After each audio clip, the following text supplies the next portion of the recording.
Tem um conceito que assim é básico, né? A pessoa vai colocar o dinheiro em algum lugar, ela pensa, se eu ganhar, alguém vai perder por isso? Vai, então não é onde eu vou colocar. Agora, se eu colocar o dinheiro em outro lugar, alguém vai ganhar com isso, além de mim? Sim. Quem receber esse dinheiro vai ganhar. Pô, então aqui é um lugar que eu tenho que pensar em colocar. O jogo, exatamente isso. Se eu colocar o dinheiro, milhares perdem para um ganhar. Perde para um ganhar. Não é? Então, é justo? Não é justo um negócio desse. Né? Não está nem alinhado com conceitos cristãos. Nem deveria ser mencionado entre nós. Né? Aquela rifinha, né? Ingênua às vezes, né? Para angariar fundos. Tá certo isso? No conceito não tá certo.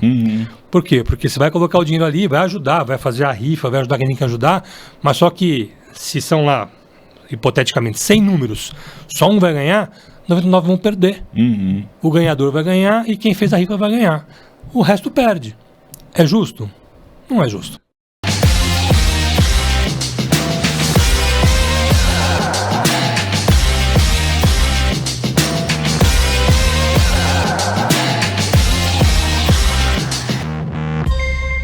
Bem-vindos a mais um podcast do Tela. Tela Negócios e Missões é onde a gente se encontra, você já sabe, para falar de cosmovisão bíblica acerca do mundo dos negócios. É como cristão, empresário, empresária, empreendedor, empreendedora faz negócio com a lente ajustada do Espírito Santo. Como conduzir os negócios à luz da Bíblia. Então você recebe esse convite para não só ir até o final, hoje temos uma história aqui de ouro, você vai entender já porque que ela é uma história dourada, super preciosa, que pode ser uma super oportunidade para você, tanto de um lado quanto de outro. Estou fazendo um pouquinho de suspense, porque realmente convidado muito especial, muitas oportunidades aí, mas ainda falando aqui do podcast do Tela, serve para poder te inspirar, gerar oportunidades, conexões e às vezes te fazer pensar fora da caixa, cutucar um pouquinho para você seguir em fé. Eu costumo dizer aqui, para quem já me acompanha há algum tempo, sabe que nada, na minha tese, nada exige mais fé de um cristão do que empreender, sobretudo no Brasil. E aqui a gente fala um pouquinho disso, mas sempre adicionando a fé que o Senhor espera, né? O justo viverá pela fé. Está escrito 3 vezes na Bíblia para a gente não ter dúvida nenhuma que vai ser desafiador, mas ele promete, como sendo Deus Emanuel, estar sempre conosco, inclusive nos nossos negócios, se você estiver alinhado aí com os princípios, né? Então a gente aqui vai repercutir este tema de mordomia. Como é que cuidar daquilo que Deus nos confiou, uma plataforma não só de dinheiro, de receita, mas sobretudo de influência, de impacto na sociedade, no tempo onde a gente vive. Vamos nessa? Beleza? Sem antes te pedir a gentileza, se você me permite, de curtir, comentar e compartilhar. A história do convidado de hoje é muito, muito impactante. Você vai concordar comigo que ficar até o final. Então, acho que vale a pena a gente fazer uma corrente do bem, não é? E poder compartilhar esse conteúdo. Você sabe que os algoritmos gostam muito disso, então, à medida que você curte, compartilha, ele entrega para mais pessoas. Beleza? Vamos nessa? Então, direto agora ao nosso convidado de ouro de hoje. Bem-vindo, Gustavo Hipólito. Como vai? É um prazer estar aqui, uma honra estar com vocês aqui no podcast do Tela. Muito bom. Gustavo Hipólito é CEO da Gold Street. Já entreguei um pouquinho da piada aqui, né? Mas a gente vai falar mesmo o que é o ouro da Gold Street, o ouro, o maior tesouro da Gold Street, além de ser uma referência provavelmente bíblica, né? Exato. De ruas de ouro. Eu ia fazer uma piada aqui, mas não vou fazer não, ou talvez faça, né? o Gustavo talvez seja o Silvio Santos, antes jogava aviãozinho, agora o Gustavo está distribuindo ouro, né? Mas é talvez um outro ouro mais valioso do que o metal que o tempo corrói. Na verdade? Muito bem, e ele é a parte mais importante, né, Gustavo? Casado com a dona Clarissa, senão ela briga com a gente, né? E pai do João e do Arthur. Esqueci alguma coisa, não, Gustavo? É isso aí, tá certinho. E Vamos que vamos. Vamos nessa. Bom, então, eu sempre faço uma pergunta aqui, já validado pelos neurocientistas aí de plantão, que é na adolescência que a gente recebe, óbvio que não é 100%, mas na adolescência, geralmente a gente recebe inputs que a gente vai ter na fase adulta, como homem e mulher de negócio. Com você foi diferente? Tinha algum mentor? Tinha algum empresário que te inspirou? Tinha algum investidor, eventualmente, que você ainda sem uma consciência ativa, mas de alguma forma ajudou a construir o Gustavo de hoje? Edu, a minha geração é uma geração que a maioria teve a criação de ser bons profissionais, ter um bom emprego, uma boa carreira, e meus pais me criaram assim. Uhum. Mas eu via muito a Você forma... é da geração X, é isso? Nasci em 69. 69, então no final de... Final da Boomer, né? Baby Boomer, ali talvez na intermediária, Baby Boomer com a X. E meu pai era assim um workaholic, trabalhava muito, não tive uma infância junto com ele por conta disso, né? E isso é uma coisa que me deixava meio assim, né? Sim, traumatiza e não está alinhado também com boas práticas do reino, né? Então eu olhava muito para a vida de um empreendedor, né, de criar as coisas, e eu via que ele trabalhava e não ganhava aquilo que ele trabalhava, né? Ele não era correspondente, né? E o dono da empresa ganhava bem. Enriquecendo, porque ele trazia bons negócios para a empresa. Então eu falei, olha, a posição que eu tenho que estar é do outro lado, e não na que está meu pai, é na posição que está o patrão dele. Sim. Então eu sempre tive essa mentalidade de empreender, de criar alguma coisa nova, e comecei a empreender desde os 17 anos. Foi quando eu fiz meu primeiro sistema de computação. Então você veio da área de programação. Eu vim da área de programação. E tem uma curiosidade aí. Então, na verdade, geralmente os empresários, os empreendedores, investidores, eles têm um input positivo. No seu caso, foi uma antítese, foi, né? O que você não queria ser exatamente. É o que... Não, esse caminho eu não quero seguir. Exatamente. Interessante, muito interessante. Gustavo, o que é a Gold Street? Fiz uma brincadeira aqui, né? Acho que a gente tem muitos anos de amizade, conhecimento, né? Mas conta um pouquinho pra gente o que é a Gold Street. A Gold Street é um fundo de investimento, é um fundo Venture Capital. Então nós investimos em startups na fase inicial da sua vida, que a gente chama de early stage. Então nossa tese é investir em empresas na fase de early stage que já estejam faturando. Ou seja, só uma consideração, não vale ideia, não vale PowerPoint, até porque isso daí já passou um pouco, né? Essa fase aí. Tem que, pode estar no começo, mas já tem que ter cliente, ainda que poucos, mas tem que estar rodando, faturando. Não precisa estar break-evada não, né? Não. Tá. Pode estar no início ainda, mas tem que estar comercial, já faturando, vendendo para clientes, legal. Né? O nosso ticket de investimento vai de 200 a 2 milhões e meio, que é bem na fase realmente inicial do negócio, onde o risco é um pouco maior, mas os resultados financeiros são mais atraentes. Sim, sem dúvida. E a gente também procura minimizar esse risco através de mentorias, de acompanhamento de perto das startups, né? Ou seja, não é só o dinheiro, tem uma mentoria aí. Sim, que acompanha que é o que a gente chama do Smart Money. Sim, perfeito. Né? E o nosso quarto pilar, que é o principal, a gente investe em empresários cristãos que entendem que o seu negócio são negócios para a expansão do evangelho, para levar o evangelho para pessoas que não conhecem Jesus e usam aquele ambiente de empreendedorismo com mordomia e intencionalidade. É o que lá fora eles chamam de empreendedorismo redentivo, né? Exatamente. Aqui cabe uma consideração para você que está nos acompanhando aqui, eu acho que é importante a gente só conceituar um pouco, né?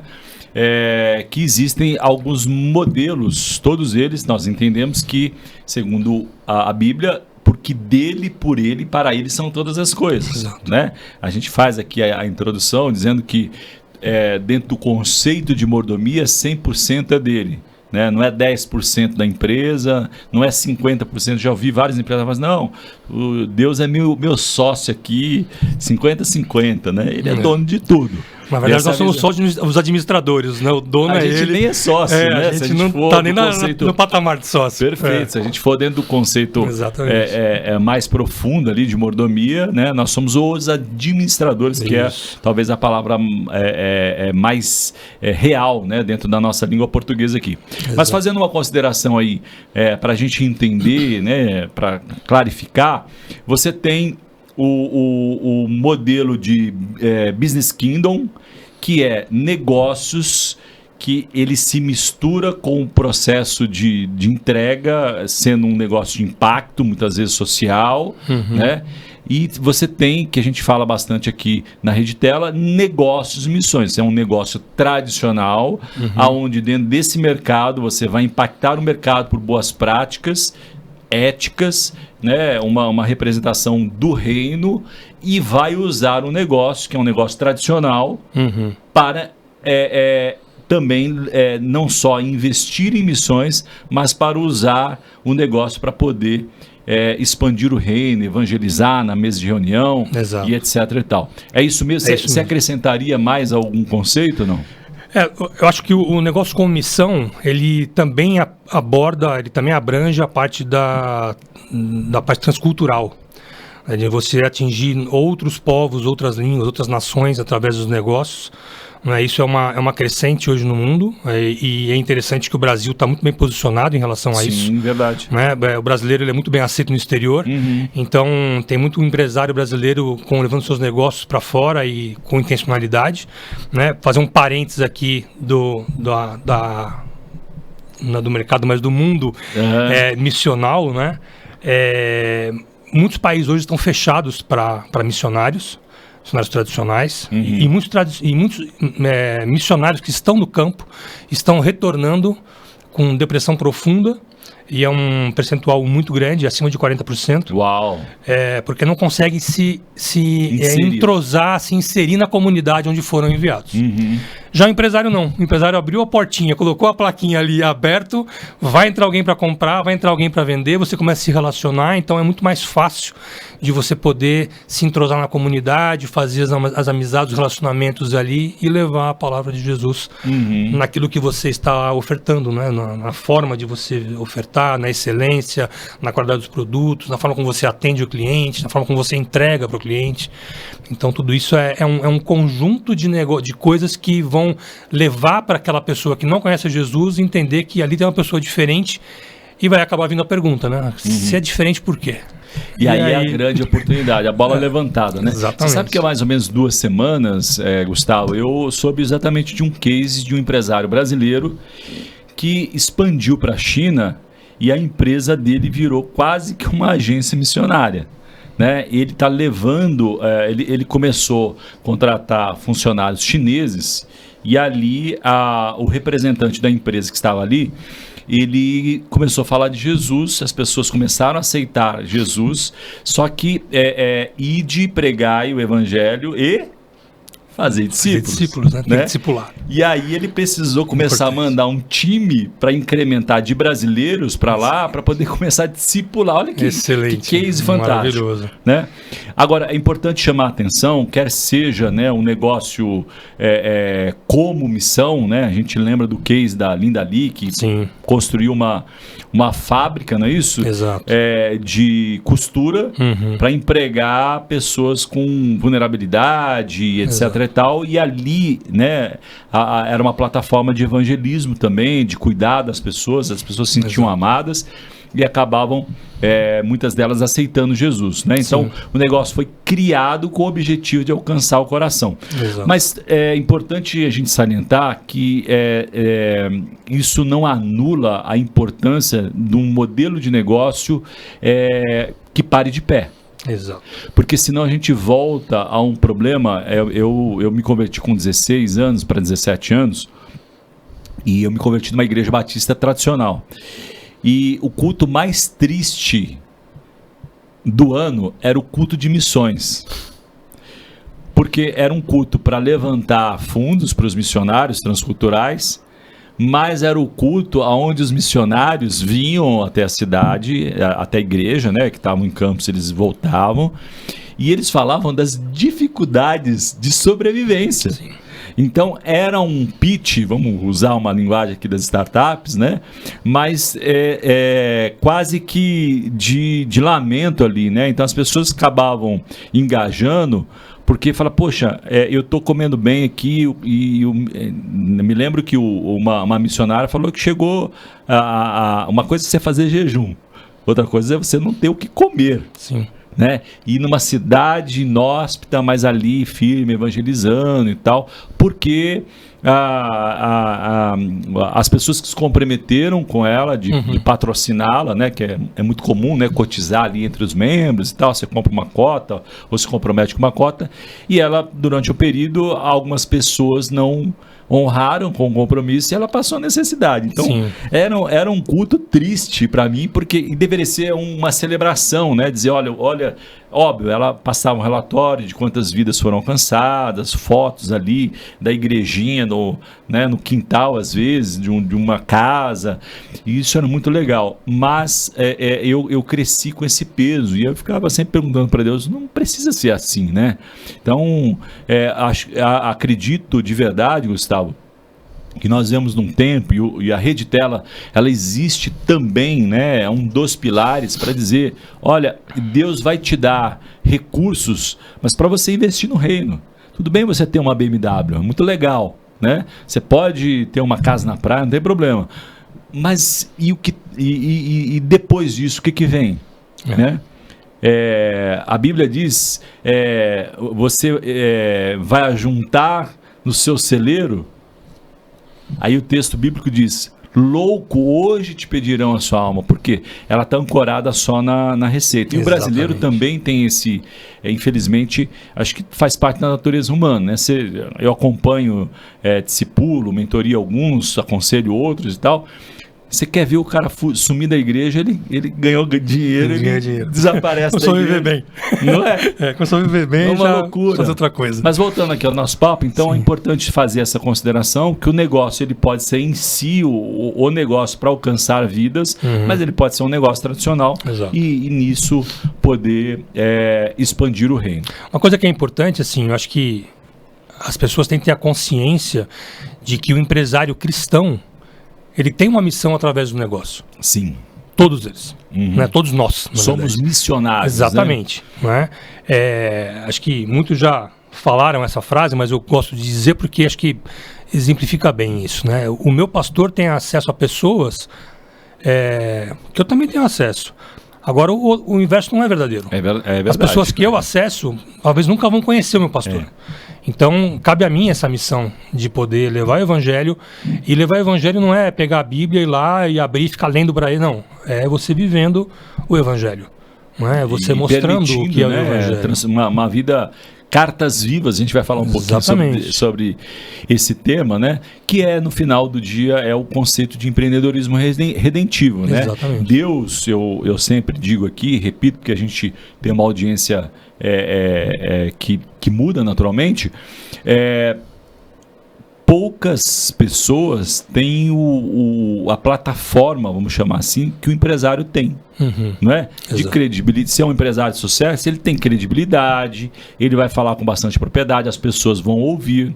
Não é? De novo, né? O pastor pode falar? Pode, mas ele está muito restrito ao ambiente religioso, se a pessoa for esse ambiente. Né? E nada contra, né? O CLT, né? Óbvio que Deus nos confiou, como diz a Bíblia, o Ministério da Reconciliação, então isso daí é um chamado para todo CPF, mas é fato que o empresário tem um impacto, né, não só na sociedade, cuidado, mas de voz mesmo, ativa ali com os funcionários num primeiro momento, né? De cuidar, de demonstrar princípios, amor, etc. e tal, e depois a sociedade como um todo. No final, isso se chama empreendedorismo redentivo, aí fazendo essa amarração. Gustavo, eu queria te perguntar um pouquinho do cenário atual, que né, o core business da Gold Street. Eventualmente a gente pode ter aqui alguém da nossa audiência que está pensando, né, em criar uma startup, ou já tem uma startup criada. Então eu queria repercutir um pouquinho o momento das startups no Brasil e fazer uma rápida introdução e dizer de que o Brasil na época, vou chamar, já dando um spoiler aqui, né, das vacas gordas para as startups no Brasil, comparativamente com o Vale do Silício, não representava nem 1%. Quantidade de startups do Brasil, isso no pré-Covid lá, né, que estavam investindo em PowerPoint, né? Esse cenário mudou, não é, Sim. Gustavo? Qual que é a sua percepção do cenário hoje? Está muito mais difícil o capital? Está muito mais difícil diminuiu a quantidade de startup? Qual que é a sua análise aí do mercado de startups? Bom, o Brasil vinha numa crescente, né, vários anos atrás, ele vinha numa crescente e culminou no maior volume de investimento em 2021. Uhum. A gente chegou a 20 e poucos bilhões de reais investidos, né, de dólares investidos em startups. Isso no meio da pandemia. Né? Então o pessoal achou que fosse alguma coisa assim de crescimento e estava consolidando, mas na verdade era uma crescente meio ilusória e aí o pessoal começou a colocar um pouco o pé no chão para entender, peraí, estou investindo aonde, que tipo de negócio é esse? Uhum. Também corroborado muito pelos negócios que foram feitos nos Estados Unidos, que tomaram vulto, né, como a Teranos. Tinha ali uma bolha, mas também muitos negócios digitais por conta exatamente da pandemia. Sim. Né, mas criou ali, óbvio, uma bolha mesmo, né, uma percepção não... Mas teve alguns negócios icônicos, né, como o negócio da Teranos, como eu falei. Teve mais um outro negócio também que apareceu em Harvard, que era de financiamento estudantil e o JP Morgan entrou pesado comprando essa startup e quando foi ver, toda a base de clientes que eles tinham era tudo fake. Uau. Não existia, né? Então você vê um banco desse tamanho comprar uma startup e ser algo furado. Né? Eu quero só fazer um parêntese e citar uma dica aí, né, para quem gosta de séries, a série que conta a história do WeWork. Não sei se você assistiu. Incrível essa série, ela mostra um pouquinho disso que o Gustavo está dizendo, né? A WeWork está aí até hoje, mas a tese dele, pasmem, né? Não estou dando spoiler não, é só para te estimular mais. Até o fundador da WeWork, que hoje não está mais na operação, ele conseguiu vender a tese para o SoftBank. Sim, está sangrando até hoje. Que era uma empresa de tecnologia, olha que louco, né? Real Estate, né? Uma empresa de locação de imóveis, ou pelo menos parte dos imóveis, né? Quadrados ali.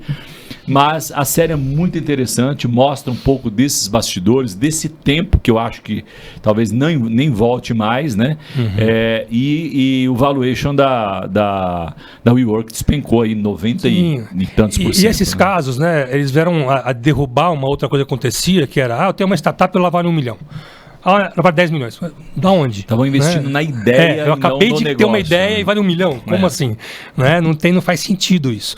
Então os fundos começaram a ficar muito mais criteriosos. Eles começaram a estudar melhor onde é que estavam investindo, porque a relação estava muito ruim. Né? Eu tinha que investir realmente em 10 para ganhar pelo menos em uma, e às vezes nem ganhava em uma. Né? Então o negócio começou a ficar muito ruim porque da qualidade desses investimentos. E os investidores começaram também a reclamar sobre isso. Né? Escuta, estou aqui investindo no fundo, cadê o resultado? Né? Então é uma coisa que a gente vê que teve uma acomodação de mercado, ele voltou a subir agora o investimento. Voltou então? Voltou a subir um pouco agora. Nós na Gold Street temos uma prática de acompanhar muito de perto a startup. Né? A gente... antes do investimento, inclusive, a gente acompanha há muito tempo a startup, né? Vai estudando quem são os sócios, qual é o negócio, como é que está desenvolvendo. Quando a gente fecha um contrato de investimento, a gente fecha um contrato de dívida conversível em equity. Né?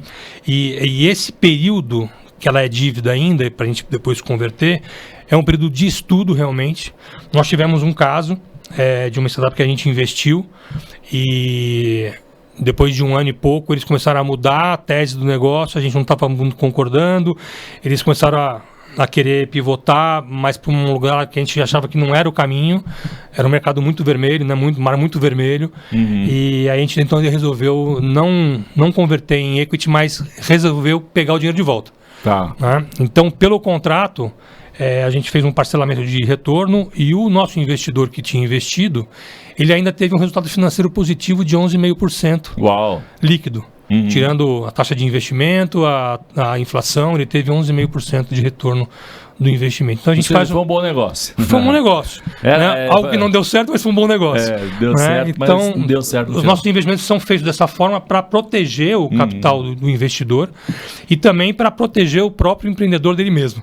Né? Sem dúvida. Dele ter uma condição de ter um plano, de seguir o plano, não ser tão volátil na ideia dele, né? Ele caminhar de uma maneira mais consciente e se apoiar na gente também, né? nos próprios sócios do fundo, eu, o Paulo, o Denis Nakamura, para acompanhá-los e poder mentoreá-los também. Né? A gente também tem outros mentores que a gente pode trazer para dentro desse ambiente para mentorear startups, né? Que são mentores que a gente tem de relacionamento, que podem fazer isso também, e com isso a gente vai minimizando o risco do negócio. Isso é muito legal, né? Acho que talvez seja até um diferencial, não que seja exclusivo, mas de fato é um diferencial. Os VCs tradicionais, eles querem o sangue, o ar, né? E é como o mundo funciona, é um jogo, né? Sim. E vocês têm esse plus que é o acompanhamento, quase que um discipulado ou uma mentoria, né? Interessa para vocês o empreendedor, entender Exato. ali o momento dele, fazer um acompanhamento mínimo, não é isso? Não seria algo redentivo se a gente não se preocupasse com o ser humano que está ali. Verdade, você tem razão. Então veja que eu não uso coletinho com o nome do fundo aqui. Né? Eu não invisto em 5 mil startups de baseada para ver o que dá. Né? A gente investe em poucas startups para poder acompanhar também. E esse acompanhamento ele é muito importante. Né? Então a gente realmente conhece cada empreendedor, sabe o que está passando, sabe qual é a situação que ele está, sabe qual é o caminho que ele está querendo seguir. A gente conversa muito sobre o roadmap dele, ou seja, qual é a solução, de onde está indo a solução dele. Então eu acho que faz parte de uma parceria que dá resultado. Sim. Né? E minimiza risco. Porque no final da história, quando a gente fala de investimento, eu tenho que quantificar meu risco e é o que eu vou ter que controlar ali para não dar nada errado. Né? Então a gente minimiza o risco dessa forma, acompanhando de perto. Não estamos 100% garantidos do risco, porque isso não existe, né? Mas a gente consegue aí ter um controle maior da situação, da forma como a gente faz. A natureza do negócio é o risco, né? E o Paulo Oliveira, inclusive, sempre diz que investir no mercado de capitais, ou seja, em ações ali, CDB, CDI, isso daí não traz riqueza, né? Isso só corrige o dinheiro. Você quer desenvolver riqueza, tem que ir para o risco, não tem outro caminho. E hoje, na situação que nós vivemos com uma Selic desse tamanho, uma loucura, as pessoas, vou colocar num fundo aqui e ganhar a Selic. Tudo bem, você vai ganhar lá seus 14%. Tá só corrigindo tudo o dinheiro. Tudo bem, mas você pode investir em algo que você pode ganhar 2, 3, 4, 10 vezes mais do que você investiu num período de 2 a 4 anos, até 8 anos. Né? Então, é uma forma de você ter um resultado melhor. E outra, né? A gente também está em linha com a mordomia. Sim, porque na parábola dos talentos, né? Aquele que trouxe a maior quantidade de retorno dos talentos, o que ele fez? Maior contrapartida, ele investiu. Né? Isso, ele investiu. Aquele que enterrou foi o mau servo que perdeu o seu talento também. Então, esse é o conceito. Muito bom. Você poderia pensar uma ou duas, pode ser uma só, algum case de sucesso aí dentro das empresas que vocês investem, saiu do ponto A, foi para o ponto B, só para a gente ter uma A gente tem uma startup que é uma editora e é um BAM também, um Business as Mission. Ele atua no Brasil e em Angola. Legal. E a gente então... Case internacional. Chama Editora Quitanda, propaganda aqui, ótimos livros. Inclusive está distribuindo hoje o The Chosen no Brasil, a literatura do The Chosen de propriedade deles aqui no Brasil. E eles começaram um trabalho muito forte dessa binacionalidade, de Brasil e Angola. E Angola, por incrível que pareça, não tem nenhuma editora cristã. Uau. Essa é a primeira que entrou lá. Super oportunidade de mercado. Os produtores lá, os escritores não tinham onde publicar os seus livros. E aí a Quitanda virou uma oportunidade. Mas o que mais me chamou a atenção é que a Quitanda já tinha uma ação social também dentro de Angola. Ela mantém uma instituição chamada Davi.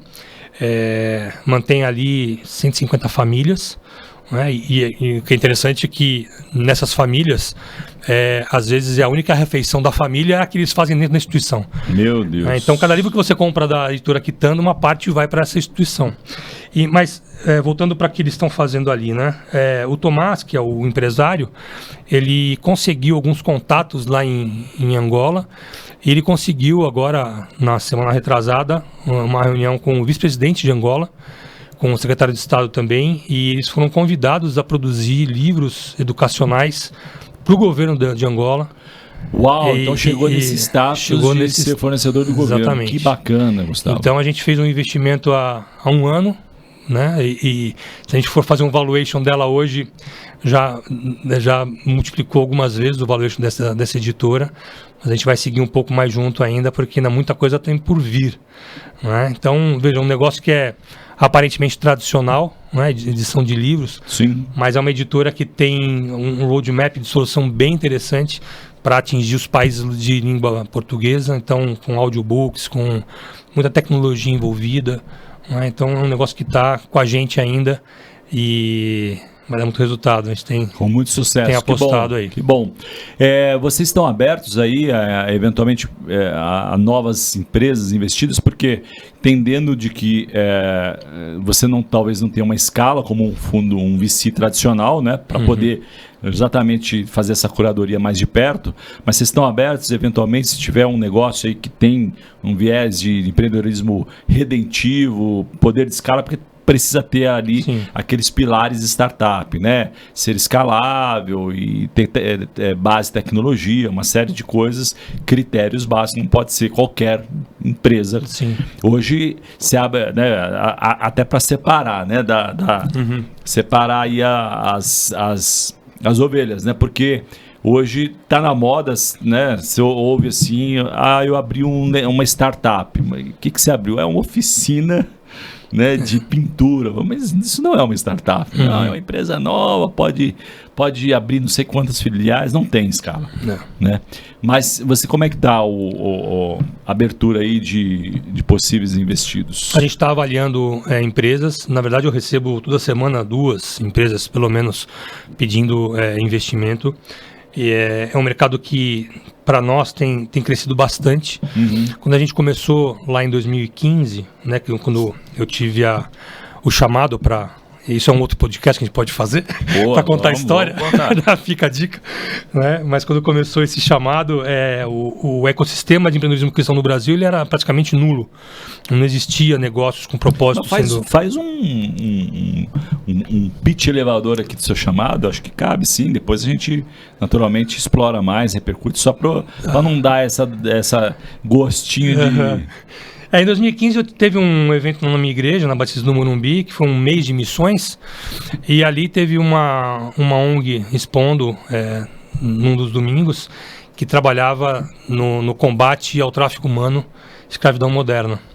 E minha esposa que se entusiasmou com essa ONG, e fomos conhecer, ia ter um evento na semana seguinte, e eu ingenuamente falei, não, eu te levo até lá, né? Esse lá em Campinas. E quando eu cheguei lá nesse workshop que ia ter em Campinas, para levar minha esposa na semana seguinte, quem que estava palestrando? Linda Ali. E a Linda falou 15 minutos sobre negócios com missão, sobre a 1212, e naquele momento Deus falou assim, ouve isso, você vai ter que fazer esse negócio aqui para a sua vida, então ouve direitinho, vai entender o que esse é o teu chamado. Então foi uma Jesucidência, cara. Foi uma Jesucidência. E aí fui conversar com a Linda, viemos para São Paulo, conversamos aqui, comecei a entender mais o que era Business as Mission, como é que funcionava isso, me conectei com o Ban Global também. E aí teve um evento nesse mesmo ano, 2015, em novembro, lá em Curitiba, eu acabei indo para lá. E lá Deus foi muito claro comigo que eu deveria ajudar empresários cristãos a tornar seus negócios do reino. Legal. E foi quando ele me deu a visão da Gold Street e o que eu deveria fazer e como é que a gente deveria investir.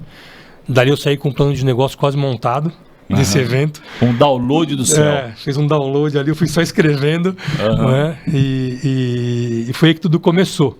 Né? Lógico que não é uma história simples e rápida assim, né? Teve bastante suor e lágrimas. Sem dúvida, meio, lágrimas, né? Faz parte, né? Mas foi esse chamado que eu atendi. E nesse momento, o ecossistema brasileiro não tinha nada. Não tínhamos. Foi o primeiro VC, então, cristão? Nós somos o primeiro VC na América Latina. Uau! A gente foi VC cristão, né? Sim. Que a gente chama de Faith Driven Fund. Sim. Não tinha em lugar nenhum, a gente começou a procurar para poder ter como modelo, poder conversar e saber como é que funcionava, porque eu era do mercado de tecnologia, eu era diretor executivo de uma empresa de telecomunicações, o Paulo estava começando a montar a Bluefields, o Denis tinha acabado de sair do iFood, então a gente estava assim meio, né, ninguém no mercado financeiro. E precisava conhecer como é que funcionava isso. Então começamos a procurar e não achamos nenhum por aqui. Fomos achar só nos Estados Unidos, tinha alguns fundos lá, a gente começou a conversar, mas não tinha muita abertura também, porque não éramos do mercado, não tínhamos histórico, então as pessoas não deram muita bola pra gente, tivemos que montar meio na raça, né? Tivemos 2 mentores que eu sou muito grato a eles, não cristãos. Um é o Daniel Izzo, da Vox Capital, que me ajudou demais a construção do fundo. E o outro é a Andréa Oliveira, que é da Positive Ventures, que também nos ajudou assim, de uma maneira incrível. A favor do Senhor, né? A favor do Senhor. Ele promove boas conexões para quando você está conectado ao propósito, ele usa muitas pessoas cristãs e não cristãs. E foi interessante que a Andréa, os 2 fundos são fundos de impacto social. Ah, interessante. E aí a Andréa dia... Tem ali uma correlação. Exato, né? E aí a Andréa me perguntou um dia, mas Gustavo, o que tem a ver você investir em algo de ESG com a Bíblia, com o que você crê? Eu falei, Andréa, eu estou só preservando a criação. Ela parou, ficou me olhando. A criação? Eu falei, Deus não criou o ser humano? Criou. Então, quando eu falo do social, eu estou atendendo a criação. E quando eu falo de preservar o meio ambiente, é a mesma coisa, porque quem criou todas as coisas? Ela ficou olhando, né? Bom argumento. Vou pensar nisso, né? Não, mas é isso, né? Já é uma porta de conversa mesmo, abertura de conversa, uma porta de entrada do coração, né? Para a pessoa pensar. E é isso, né? E Deus tem tudo ama, a ver, né?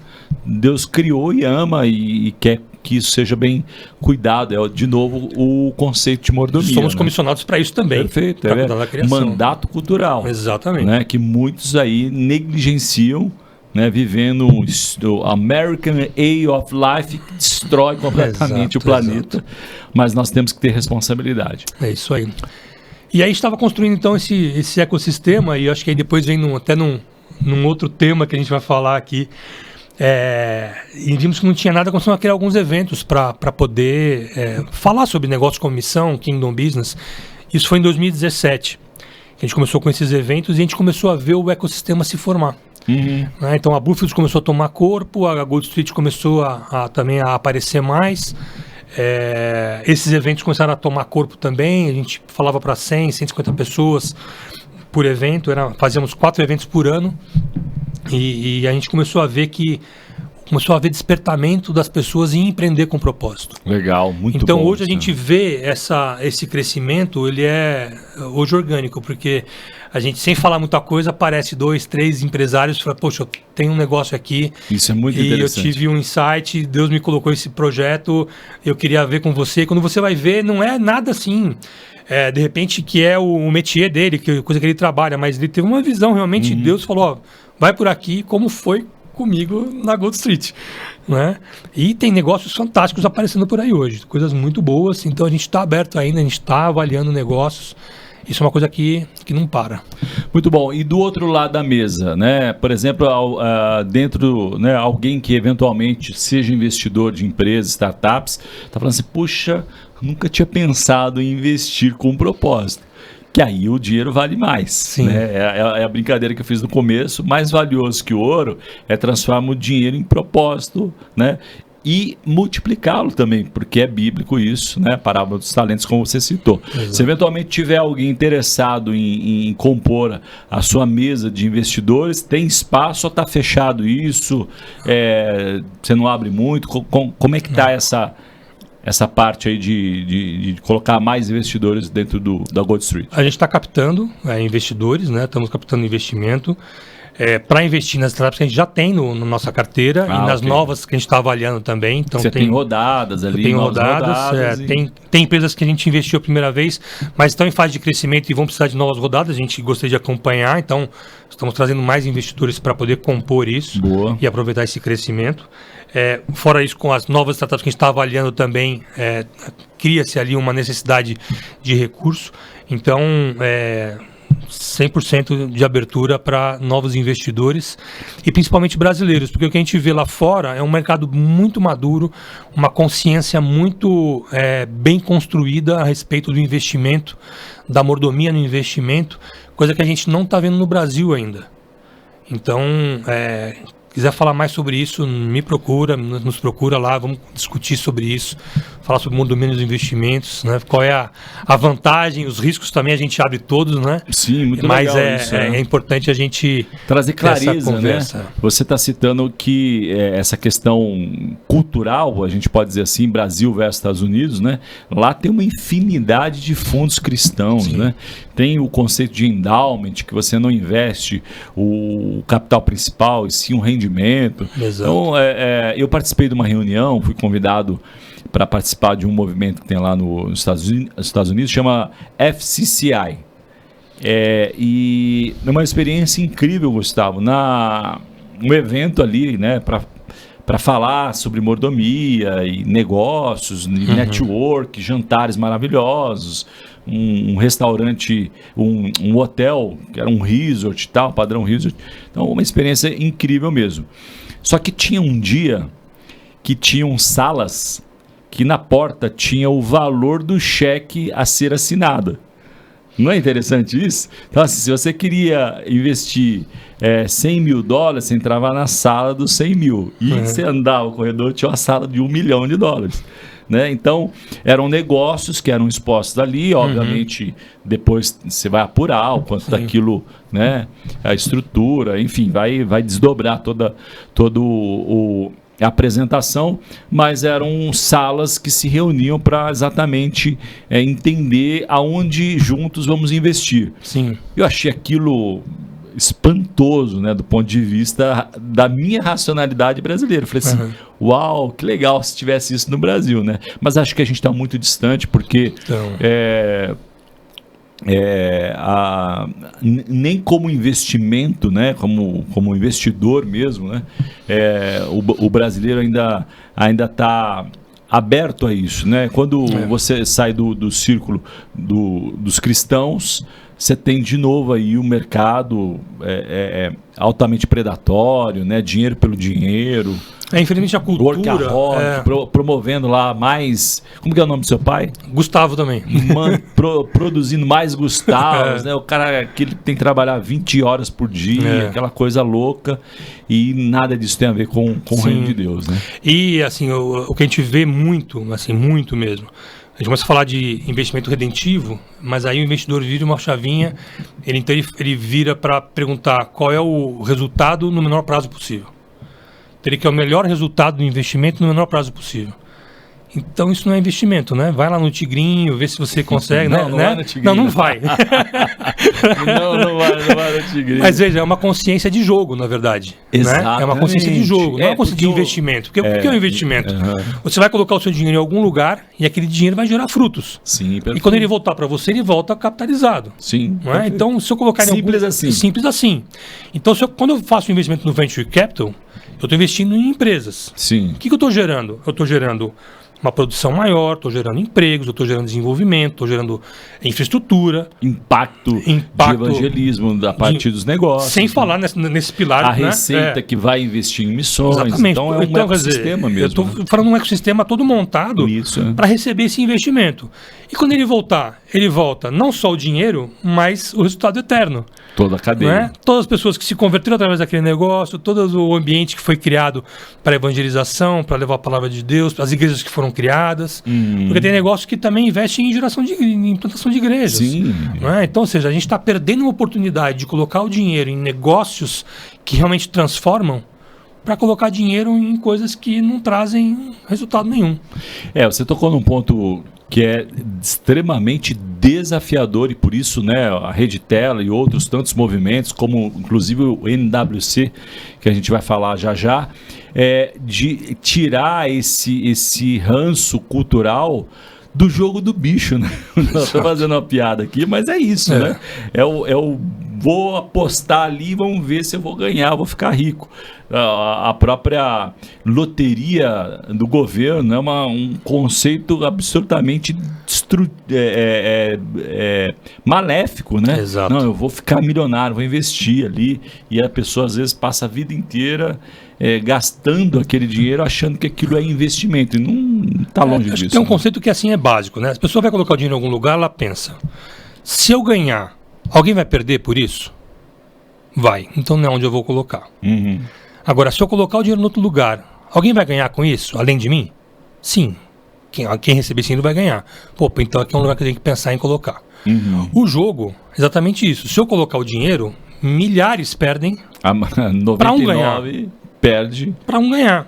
Uhum. Não é? Então, é justo? Não é justo um negócio desse. Uhum. Né? Não está nem alinhado com conceitos cristãos. Nem deveria ser mencionado entre nós, né? Aquela rifinha, né? Ingênua às vezes, né? Para angariar fundos. Tá certo isso? No conceito não tá certo. Uhum. Por quê? Porque você vai colocar o dinheiro ali, vai ajudar, vai fazer a rifa, vai ajudar quem tem que ajudar, mas só que se são lá, hipoteticamente, 100 números, só um vai ganhar, 99 vão perder. Uhum. O ganhador vai ganhar e quem fez a rifa vai ganhar. O resto perde. É justo? Não é justo.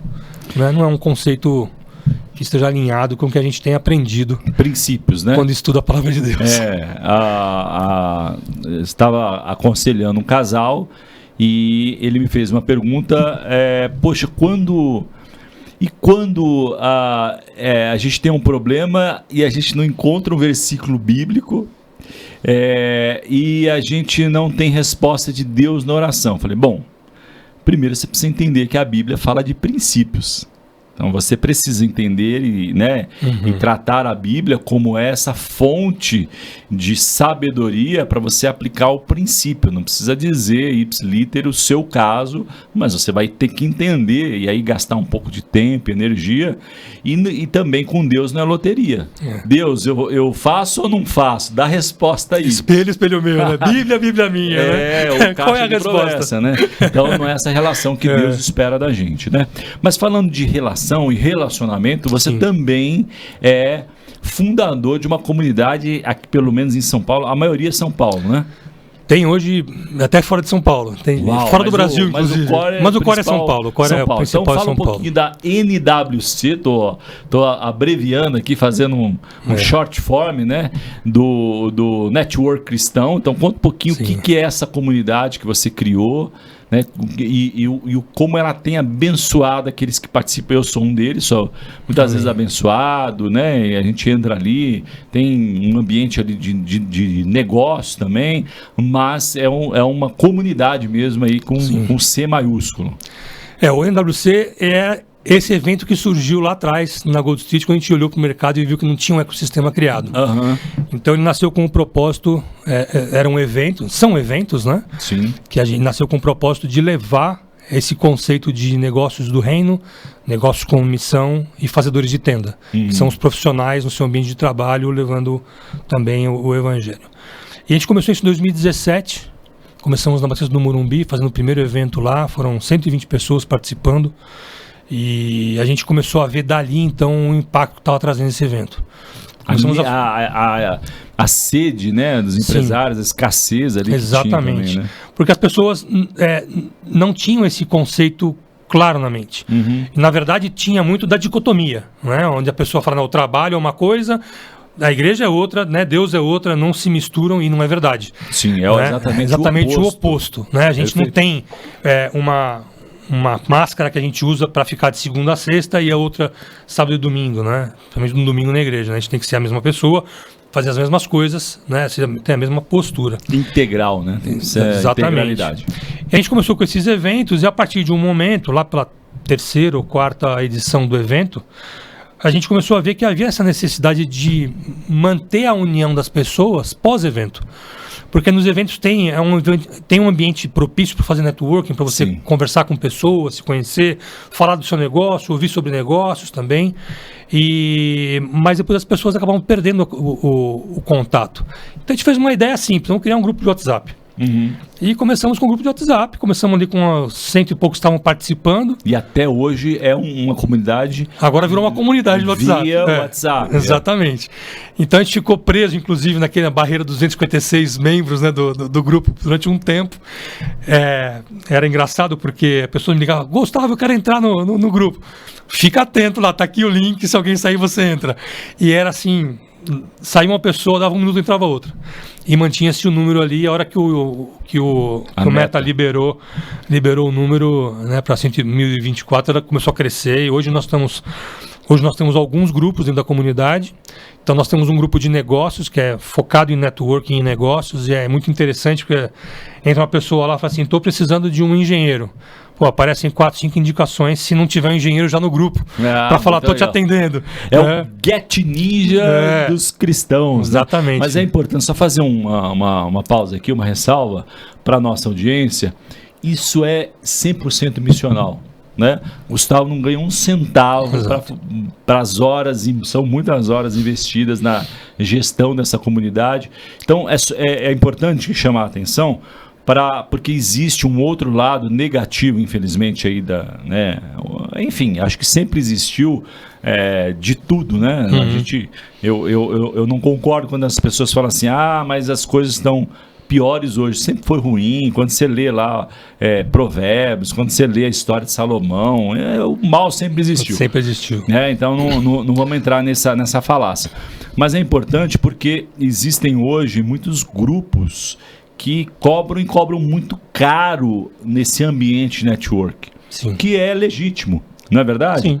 E inclusive eu poderia até citar que existe um texto que se você puder ajudar os domésticos da fé, de preferência. Foi esse mais ou menos o conceito, né, Edu? Porque a gente via que primeiro ponto que existia, que a gente queria quebrar, era a questão de eu não contrato cristão porque sempre dá problema.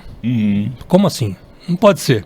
Né? Então, os eventos falavam de excelência no trabalho, então, poxa, vamos então juntar para poder as pessoas aplicarem esse conceito. Perfeito. Então, um ponto é esse. Se é cristão e faz um negócio, eu vou contratar esse porque eu sei que vai fazer bem feito e vai me entregar no prazo, num preço justo e tudo mais que a gente espera de um bom serviço prestado. Então, essa comunidade começa a fazer isso. Então, um dos grupos de negócio, ele foi propício muito para isso.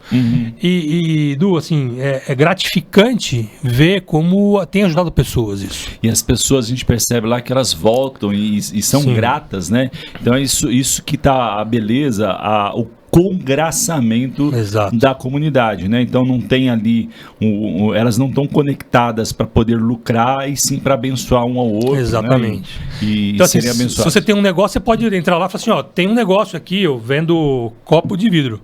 E oferece ali, coloca o seu produto e quem quiser comprar, vai comprar. Ok. Mas você pode entrar e falar assim, estou precisando de um pintor, estou precisando comprar copo de vidro, estou precisando de uma viagem, e aí você vai ter lá a oferta. A partir do 5º evento que a gente fez, a gente percebeu que muitas pessoas iam para tentar se conectar com empresários porque estavam sem emprego. E aí chegava para poder, lá vai ter empresário, eu vou lá para levar meu currículo. Só que não sabia como chegar. Então a gente começou a criar uma estrutura dentro do evento para tratar esses que estavam buscando emprego, trazer informação para eles. E a gente criou um grupo chamado NWC RH, onde tem diversos headhunters ali dentro, postando vagas e vendo os currículos que são postados. É uma comunidade hoje que tem quase 1.000 pessoas dentro do grupo. Já ajudamos ali diversas pessoas a se recolocarem, o primeiro emprego, transição de carreira. E é até difícil acompanhar, porque a quantidade de interação ali Outro dia eu fui tentar contar quantas vagas a gente postou ali numa semana, deu mais de 500.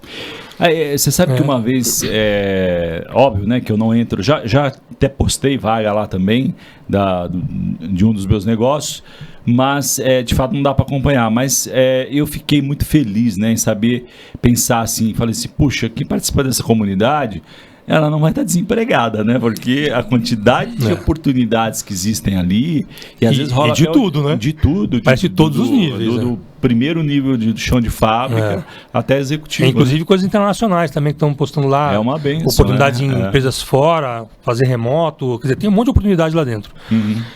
Depois a gente começou a ver que a gente fazia, tô vendendo meu patinete aqui, tô vendendo minha cama. Isso não é negócio, né? Isso é desapego, né? Aí criamos um grupo de desapego que a gente achou que não fosse funcionar muito. Já tem mais de 300 pessoas dentro do grupo. Uau! Trocando, vendendo coisas. Isso eu não tô lá. E frenético. E também, bem interessante. E a gente criou o último grupo recentemente, que é um grupo de oração. Então, é um grupo que nasceu também de uma atividade que a gente faz toda quarta-feira de manhã. A gente se reúne numa sala de Meet e ali a gente faz uma reflexão e tem um espaço para as pessoas colocarem seus pedidos. Na hora a gente ora por elas. É toda quarta-feira, das 7 às 8 da manhã, tem a sala ali aberta. Cabem 500 pessoas, então dá para entrar bastante gente. Uau, uma mega sala de oração. Então você que está ouvindo, nos assistindo aí, está convidado, né? A gente vai colocar depois aqui os contatos do Gustavo, agora não tem limite, né? Os grupos de WhatsApp, então de repente você pode ser abençoado. Vamos falar do evento que vocês estão promovendo, né? Para quem de repente aqui de São Paulo, né, ou das cidades circunvizinhas, eu acho que vale muito a pena. Eu já coloquei na minha agenda, estou me programado para prestigiar o 14º encontro do NWC. É isso? Fala um pouquinho para gente e por que ele é necessário, vamos colocar assim. O tema desse ano é Cartas Vivas. Conta um pouquinho de onde surgiu esse tema e por que quem está nos assistindo ou nos ouvindo vale a pena lá reservar um sábado. É sábado, não é isso? É um sábado, dia 7 de junho, próximo dia 7 de junho, das 8h30 da manhã até as 5 da tarde, na Batista do Morumbi. Tem lugar para parar o carro também, tranquilo, perto do metrô, dá para ir tranquilamente para lá. Aí, só uma dica aqui também, né? O último que eu participei, eu não tinha a agenda inteira, a disponibilidade, e aí eu fui na parte da manhã.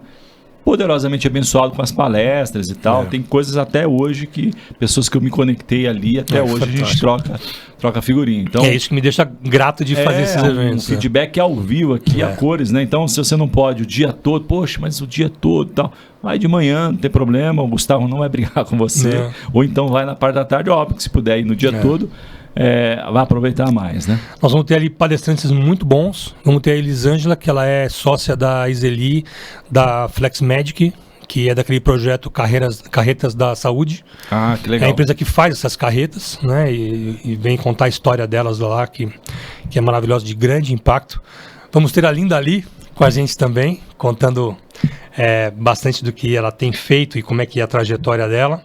E vamos ter o Paulo Mendes, que é o CFO global da SAP, cristão, alto executivo, né, da SAP, vem contar a sua história e como é que ele é carta viva, né, os três, né, como são cartas vivas no mercado de trabalho. Né, e o que é ser cartas vivas, né? Exatamente você ser uma carta, como são as cartas de Paulo, as cartas de João, né? As cartas que são vivas e que levam o amor de Jesus e que levam o evangelho para onde você está trabalhando. Impactam as vidas, inspiram, né? E convidam para a gente, como Paulo diz, né? Você citou Paulo aí, ser de meus imitadores como de Cristo eu sou. Exatamente, nós sermos exatamente embaixadores onde nós estivermos. É isso aí. Né? Então o tema Cartas Vivas é exatamente isso, que a gente seja uma carta escrita pelo punho de Jesus, né, para esse mercado de trabalho que está tão sedento por coisas corretas, por ética, por retidão, por práticas concorrenciais corretas, né, por negócios com excelência, que é o que a gente pode oferecer. Muito bom, então só repete aí o dia, o horário e o local. A gente vai colocar também aqui o link, né, para inscrição, é Simpla, é isso? Está no Simpla. Se colocar lá Cartas Vivas NWC, vai aparecer o nosso evento. Boa. Dia 7 de junho, agora próximo, das 8h30 da manhã até as 5 da tarde. Vamos ter lá ambientes de networking, de coffee break, então muito espaço para conversar com as pessoas. Vamos ter um evento lá no meio que chama Sobe no Caixote, que você pode subir lá e fazer o seu pitch, falar da sua empresa. Vai ter espaço para isso também. Estamos esperando ali 200 pessoas para se relacionarem, então vai ter um mercado muito bom para você cultivar ali, se relacionar, fazer networking e fazer bons negócios. A gente tem diversas histórias de bons negócios, assim também como diversas histórias de Deus falando com pessoas dentro do evento. Muito legal isso, né? É servir, né? Salvos para servir. Gustavo, você está acompanhando o mercado de inteligência artificial? Qual que é a sua percepção aí, né? Muitos dizem que é um marco na história aí de comportamento, tecnologia, antes e depois? Qual que é a sua leitura sobre inteligência artificial? Eu vejo como um marco na história e eu vejo como uma grande oportunidade, mas com um grande risco também. Né? Eu acho que o uso da inteligência artificial ela é muito benéfica quando você sabe usar. Perfeito. Né? E tem sido usado para coisas muito boas. Agora, quando você usa isso para coisas não muito boas, ela também tem a sua complicação, como toda tecnologia tem, porém com um potencial de dano muito grande. Né? A gente vê aí, por exemplo, os vídeos criados com IA, onde pega uma figura de uma pessoa falando alguma coisa. Né? E isso acaba caindo na rede, viraliza e, poxa, mas o cara falou. Não, mas não foi ele, foi um vídeo criado. Né? Por inteligência artificial que estava por trás. Quer dizer, essa é a parte ruim. Mas eu vejo assim a condição de um desenvolvimento da humanidade muito grande. Se a gente souber realmente utilizar essa ferramenta para o bem, na criação, em testes de remédios, na criação de novos produtos, na parte de engenharia, ou seja, ele consegue fazer projeções, previsões, simulações que são muito, muito benéficas e vão começar a ter evoluções muito mais rápidas. Né? A gente vê a evolução da história, né? Com alguns marcos, né? Então, desde lá do ferro, do fogo, né? Veio a Revolução Industrial, que foi um boom na história. Né? Agora a revolução com a IA, eu acho que vai ser outro boom. E que as empresas, se não ficarem atentas, vão ficar para trás e aí vai ter problema. Há quem diga que, inclusive, a inteligência artificial é um boom maior do que a Revolução Industrial. Exatamente. Né? Porque exatamente. o poder de acelerar, né? É isso que você estava comentando, né? Antigamente você levava 20, 30 anos para ter um crescimento exponencial. Hoje ele vai ser muito curto. Meses, né? Quem está acompanhando aí mais de perto a OpenAI com a generativa, NVIDIA, por exemplo, e outras tantas empresas. Então, se você deixar um recado aqui para a nossa audiência, se você não quer ficar para trás, né? Quiser fazer parte da estatística do passado, então a gente convida e coloca aí o nosso apoiador aqui, a Wings Group AI, uma empresa nativa de inteligência artificial que tem vários produtos para poder acelerar o seu negócio. Então, como o Gustavo disse, né, talvez você não precise se arriscar, né, do zero. Você pode contratar uma consultoria, pode contratar produtos já azeitados e otimizar os processos de gestão da sua empresa, de comunicação, de vendas, muitos produtos. A gente convida você a conhecer, está passando aqui na tela embaixo, wingsgroupai.com. Legal, Gustavo? Então, posso entrar nessa também? Se você não conhece o que pode fazer essa ferramenta, contrate um especialista. É isso aí. Porque isso vai te dar uma abertura de mente no seu negócio fantástico. Acho muito que não dá para ficar de fora. Então, se você... óbvio que existem outros, mas a gente recomenda aqui o Wings Group AI para você ter também esse ponto de contato inicial com uma empresa séria, cristã, dentro desse conceito de empreendedorismo redentivo. Eles têm uma coisa legal, Gustavo, que eles contratam novos funcionários. Como a IA tem uma barreira de entrada relativamente baixa no sentido do conhecimento, então um dos pilares é contratar jovens em condição de vulnerabilidade e treiná-los e capacitá-los com o objetivo final de transformar a família inteira. Fantástico. Não é incrível isso? Fantástico. Né? Então, poderia-se buscar pessoas profissionais, desenvolvedores de mercado, etc. Tal. Então, a escolha não, a gente vai trazer alguém cru do zero e dar um futuro incrível e uma oportunidade aqui dentro da empresa para conhecer Jesus. Impacta o ser humano e a família dele inteira. Total. E às vezes, né, provavelmente, uma comunidade inteira ali, a partir ele aceitando Jesus, multiplicando ali a boa semente. Gustavo, estamos caminhando para o final aqui. Eu faço sempre 3 perguntas chaves aqui, importantes, né, para a gente entender um pouquinho da sua história também. Tirando a Bíblia, que livro que você marcou e te impactou no mundo dos negócios, essa cosmovisão bíblica sobre mordomia que você poderia recomendar ali para a nossa audiência? Bom, tirando a Bíblia, fica assim, você pede bastante, porque eu leio muito para me inspirar em relação a negócios. Tem alguns livros muito bons do Mike Baer, que eu recomendo. Mike Baer, que inclusive fundou o conceito de Business as Mission, né? Exatamente. Há quantos anos? 30 anos atrás? Um par de anos atrás. Tem o Patrick Lai também, que fez o conceito de B4T, né? Business for Transformation. Isso. Também são muito bons os livros. E eu estou relendo agora Deus no Trabalho, do Ken Andrews, que é um livro muito interessante que fala sobre o trabalho redentivo, fala sobre negócios, sobre missões também. É um livro que traz bastante conteúdo para a gente e é um livro que eu recomendo. É um livro que dá para... Tá na Amazon, não acha fácil ali? Acha na Amazon, tá na editora? Na Fundação da Família, como é que é? UDF, Universidade da Família. É isso, eles vendem esse livro também. Então é fácil de achar. Muito bom, muito bom. Eu também sempre pergunto aqui para os nossos convidados, e aí você tem bastante propriedade para falar, né? Porque você está ali, o core business é startup. Conselho para aquela câmera ali, a sua câmera, para quem está pensando em empreender e está em dúvida. Devo empreender, não devo empreender, né? Vou sair do CLT, muitos dizem, vou arriscar, né? Como se o CLT não tivesse risco. Ou para quem está pensando em mudar de negócio e pivotar e fazer uma outra coisa mais ligada ao digital, a esse conceito de startup. Que conselho você daria para as pessoas que estão nos ouvindo aí? Bom, vamos lá. Primeiro, para quem quer empreender, eu aconselho, né? Acho que as possibilidades elas aumentam muito quando você resolve empreender e é uma questão econômica, inclusive, né? A gente pega os tigres asiáticos, né? Eles se levantaram pelos pequenos negócios. Sim. Né? Então, você começar um pequeno negócio, eu recomendo, mas não faça isso sozinho, procure ajuda, procure mentores, converse com pessoas sobre isso, se aconselhe sobre isso. Se o seu negócio é digital, se o seu negócio é exponencial, procure uma aceleradora. Eu recomendo a Bluefields, que tem a mesma tese que a gente.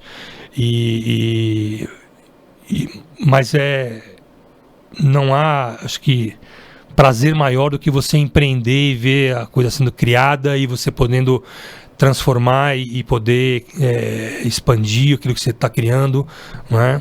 Então, põe o joelho no chão, ora, pergunta para Deus, onde o Senhor me quer? Você quer que eu faça o quê? Né? Qual negócio eu vou fazer aqui?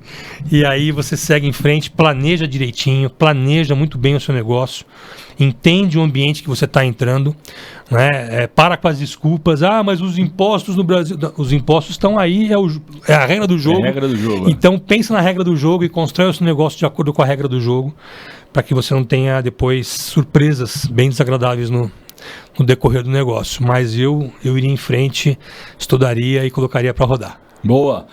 Gustavo Hipólito, qual é o seu sonho grande, mas precisa ser grande e cabeludo? Qual que é o desejo do seu coração hoje que Deus realize aí? Algo que não está dentro das suas possibilidades humanas, não cabe na meta, no business plan, e só o favor do Senhor para realizar. Edu, assim, eu realmente sonho com um ecossistema vibrante aqui no Brasil e no mundo. Eu realmente sonho com um ecossistema com players de suporte a esses empreendedores que querem empreender. Eu sonho com cada vez mais empreendedores entendendo a sua missão com os negócios. Sonho com empreendedores indo para esses países que estão precisando de desenvolvimento, de infraestrutura, de geração de emprego e da palavra de Jesus, da palavra de Deus ali, do amor de Jesus.